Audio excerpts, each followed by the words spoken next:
आज जैसे कि हम सबको पता चला है कि महाराष्ट्र के डिप्टी सीएम स्वर्गीय अजीत दादा पवार, इनका प्लेन क्रैश में एक्सीडेंट में मौत हो गई है।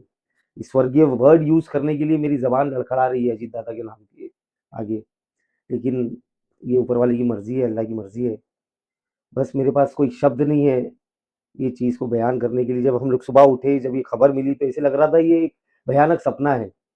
लेकिन जैसे-जैसे खबरें कन्फर्म होती गई, न्यूज़ चैनल पे आते गया, तो हम लोगों को ये पता चला कि वाक़ई में ऐसा हो चुका है। मैं तो ये बोलूँगा कि ये सिर्फ़ उनकी पार्टी राष्ट्रवादी पार्टी का ही नुकसान नहीं है, ये पूरे महाराष्ट्र का, बल्कि पूरे हिंदुस्तान की राजनीति का एक बहुत बड़ा लॉस है, जिसकी शायद कोई भरपाई नहीं हो सकती। क्योंकि अजीत दादा पवार एक ऐसे शख्सियत थे, जो काम करने में उनकी महारत थी, जो एडमिनिस्ट्रेटिव पावर, जो एडमिनिस्ट्रेशन से काम करवा सकते थे वो शायद किसी नेता में वो धमक नहीं है।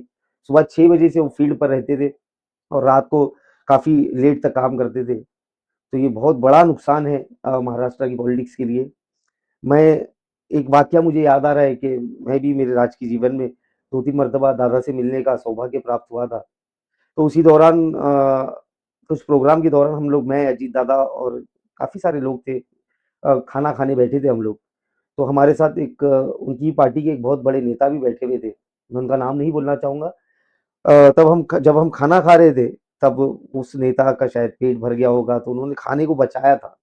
तो अजीत दादा पवार ने सबके बीच में उतने बड़े नेता को चिल्लाए थे बाकायदा कि खाना क्यों वेस्ट कर रहे हो? उन्होंने ये कहा था, उनके वर्ड आज भी मेरे कान में गूंज रहे हैं कि ये खाना ही है जिसकी वजह से हम इतनी भाग-दौड़ करते हैं, इतनी मेहनत करते हैं, और इसको वेस्ट करने का अधिकार किसी को नहीं है। मैंने उस बात से बहुत सीख लिया हूँ। तो वो मेरे लिए भी एक इंस्पिरेशन थे पॉलिटिक्स के अंदर।